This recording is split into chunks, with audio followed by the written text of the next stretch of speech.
Hello friends, welcome to இது உங்கள் சமையல். இன்னைக்கு வந்து சூப்பராக விநாயகர் சதுர்த்தி ஸ்பெஷல் இனிப்பு பிடி கொழுக்கட்டை எப்படி செய்யலாம் அப்படின்ட்டு தான் பார்க்க போகிறோம். ரொம்ப ஈஸியாக டேஸ்டியாக அதே மாதிரி சாஃப்டாக இருக்கிற மாதிரி எப்படி செய்யலாம் அப்படின்னு சொல்லிட்டு 1-2 டிப்ஸ் தான். ரொம்ப ஈஸியாக செஞ்சிடலாம். சரி வாங்க, இனிப்பு பிடி கொழுக்கட்டை எப்படி செய்யலாம் அப்படின்னு சொல்லிட்டு வீடியோக்குள்ளே போயிட்டு செட்டுன்னு பார்த்துடலாம்.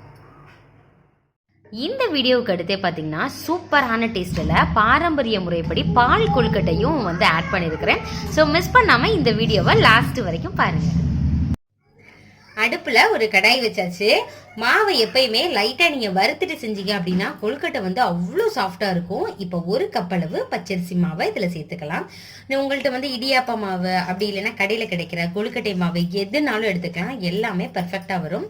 லோ ஃப்ளேமில் வச்சுட்டு ஒரு 2 நிமிஷத்துக்கு அந்த வாசனை வரும் இல்லையா, அந்த அளவுக்கு இதை நல்லா வறுத்து விடலாம். வறுத்துட்டு இதை தனியாக எடுத்து வச்சிடலாம். சில பேர் வந்து இதை வறுக்காம செய்வாங்க. வறுத்துட்டு செஞ்சாதான் டேஸ்ட் ரொம்பவே நல்லா இருக்கும். நீங்க வீட்டுல செய்யற மாவா இருந்தாலும் சரி, கடையில வாங்க மாவா இருந்தாலும் சரி, ஒரு தடவை இந்த மாதிரி வறுத்துக்கங்க. முதல் நாளே நீங்க இந்த மாதிரி வறுத்து தனியா வச்சிட்டீங்க அப்படின்னா உங்களுக்கு அந்த டேல விநாயகர் சதுர்த்தி அன்னைக்கு செய்யறதுக்கு ரொம்ப ரொம்ப யூஸ்ஃபுல்லா இருக்கும். ஈஸியாகவும் இருக்கும். 2 நிமிஷத்துக்கு லோ ஃப்ளேம்லயே நல்லா வறுத்தாச்சு. பிடிக்க முடியல பாருங்களேன். இந்த அளவு சூடு கரெக்டா இருக்கும். இப்போ இதை ஒரு தட்டுக்கு டிரான்ஸ்ஃபர் பண்ணிடலாம். மாவை தனியாக எடுத்து வச்சாச்சு. இப்போ அதே கடாயில் என்ன பண்ணிக்கலாம்னா, எந்த கப்பில் நீங்கள் எடுத்தீங்களோ அதே கப்பில் சர்க்கரை எடுத்துக்கோங்க. இது வந்து மண்டை வில்லுன்னு சொல்லுவோம் இல்லையா, அதுதான்.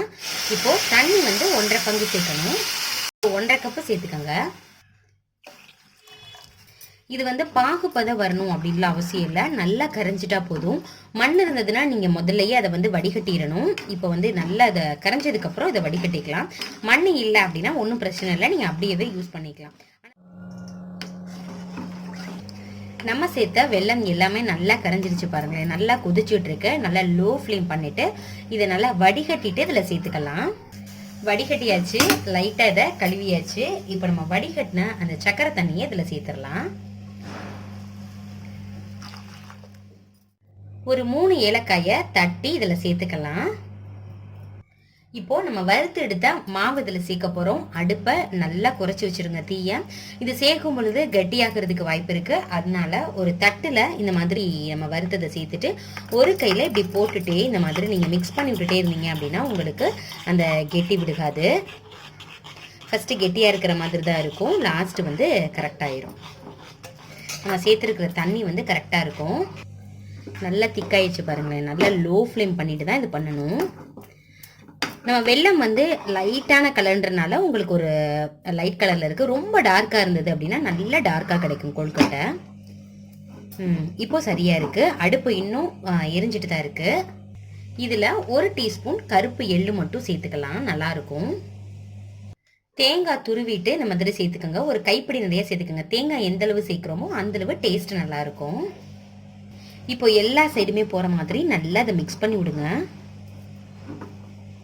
நீங்க இந்த மாதிரி வச்சு பண்ணீங்கன்னா உங்களுக்கு நீங்க காலையில இந்த கொழுக்கட்டை செஞ்சாலும் சாயந்தரம் வரைக்கும் உங்களுக்கு அதே சாஃப்டோட இருக்கும். இது கூடவே 2 டீஸ்பூன் நெய்யும் சேர்த்துக்கிறணும். ஆறுனதுக்கு அப்புறம் நம்ம பிடிச்சுக்கலாம். இந்த பதம் வந்து கொழுக்கட்டைக்கு கரெக்டா இருக்கும். சுடுது, கொஞ்சம் ஆறட்டும். ஆறுனதுக்கு அப்புறம் பிடிச்சுக்கலாம். இதுல 2 டீஸ்பூன் நெய் சேர்த்துக்கலாம்.